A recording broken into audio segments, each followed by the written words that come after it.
जी अस्सलाम वालेकुम। हमारा टॉपिक पीछे वाला ही रिपीट होगा, पोल्यूशन। हमने पोल्यूशन भी पढ़ लिया था क्या होता है, उसकी दो टाइप्स भी कर ली थी जिसमें लैंड पोल्यूशन और एयर पोल्यूशन था। अब थर्ड वन जो हमारे पास टाइप है वो है वाटर पोल्यूशन, यानी कि पानी में जो पोल्यूशन है वो कैसे काज होती है। तो हम सबसे पहले बढ़ते हैं कि वाटर पोल्यूशन होता क्या है। ये कुछ सब्सटेंस होते हैं जिनकी वजह से हम ना तो पानी पीने के काबिल रह जाता है, ना कुकिंग, ना क्लीनिंग, ना स्विमिंग के लायक रह जाता है। तो ये सारी एक्टिविटीज़ किस वजह से होती हैं, तो हम इनके सोर्स देखते हैं कि क्या क्या सोर्स होते हैं जो हमारी जो वाटर पोल्यूशन है उसको काज कर रहे हैं। तो सबसे पहले जो है कि dumping solid waste in water bodies, disposing untreated industrial sewage into water bodies है, ह्यूमन एंड एनिमल वेस्ट। अब सारी चीज़ें बार बार रिपीट हो रही हैं क्योंकि हमारे जो भी इंडस्ट्रियल वेस्ट है, हॉस्पिटल वेस्ट है, जो भी चीज़ें, इनके लिए कोई प्रॉपर इंतज़ाम नहीं है। तो ये साइकिल, हम इसे साइकिल एक बोल सकते हैं कि ये बार बार चीज़ें रिपीट हो रही हैं, तो हमें इन पे कंट्रोल करना चाहिए। उसके बाद एग्रीकल्चर रन ऑफ है। अगर हम इसके इफ़ेक्ट्स की बात करते हैं तो इफ़ेक्ट्स में आ जाता है ह्यूमन के लिए बहुत हार्मफुल है, उसके बाद एनिमल्स के लिए भी है और जो वाटर में रहते हैं उनके लिए भी, जैसे फ़िशेस वगैरह हो गई।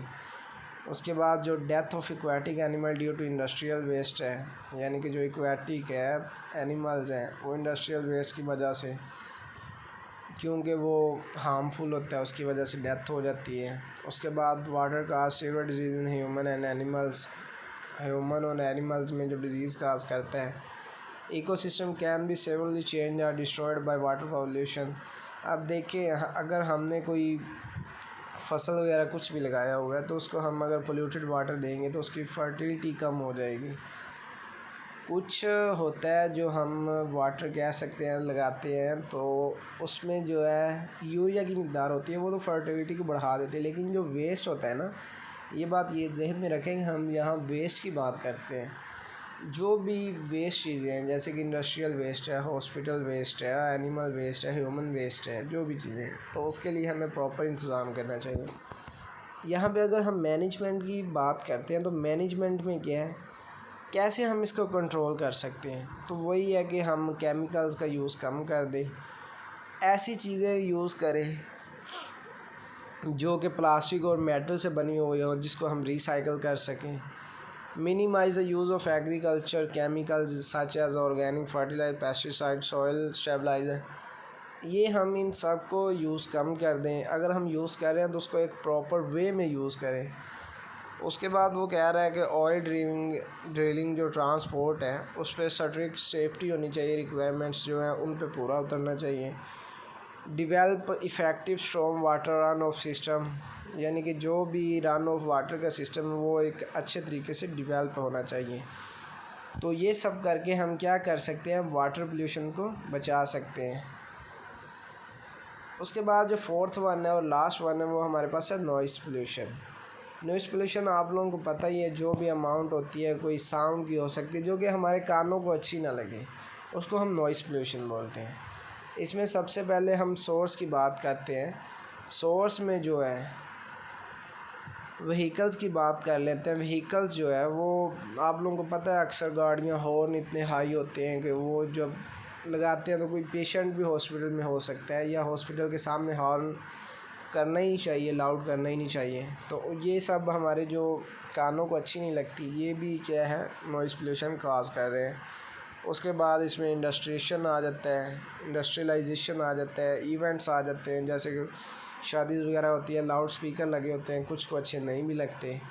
इसके बाद कंस्ट्रक्शन साइट्स आ जाती है, हैवी जो बिल्डिंग्स बन रही होती हैं उनमें जो मशीनरीज़ काम कर रही होती हैं, बाज़ औक़ात हमें उनकी भी आवाज़ अच्छी नहीं लगती। उसके बाद अगर हम इसके इफ़ेक्ट्स की बात करते हैं तो इफ़ेक्ट्स में सबसे पहले जो काज होता है वो हाइपरटेंशन आ जाता है, दूसरे नंबर पे हेयरिंग लॉस आ जाता है, तीसरे पे स्लीप डिसऑर्डर आ जाता है।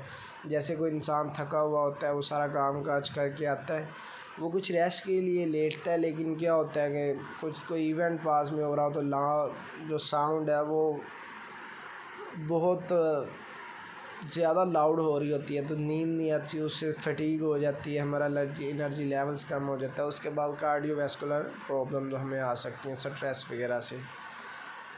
अगर हम इसके मैनेजमेंट की बात करते हैं तो मैनेजमेंट में जो सबसे पहले आ जाता है वो आ जाता है हॉर्न वगैरह, जो पब्लिक के प्लेस है या एजुकेशनल हॉस्पिटल वगैरह, वहाँ पे हमें हॉर्न बैन कर देना चाहिए कि वहाँ पे हॉर्न अलाउ ही नहीं करना चाहिए।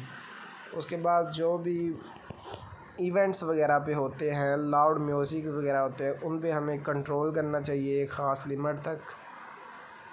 उसके बाद हमें जो है फॉरेस्ट वगैरह, explosive should not be used in forest, mountain, mining areas वगैरह में जो है वो वहाँ पे नॉइज़ पोल्यूशन नहीं काज करनी चाहिए। तो ये तो हमारा जो टाइप्स रह गई थी पोल्यूशन की। तो कमेंट सेक्शन में अगर किसी का क्वेश्चन हो ज़रूर रिप्लाई कीजिएगा। अगर वीडियो अच्छी लगी है तो हमारा चैनल फ्यूचर जियोलॉजिस्ट को भी ज़रूर लाइक कीजिएगा और फॉलो भी कीजिएगा। थैंक यू, अल्लाह हाफिज़। मिलती है नेक्स्ट वीडियो के साथ।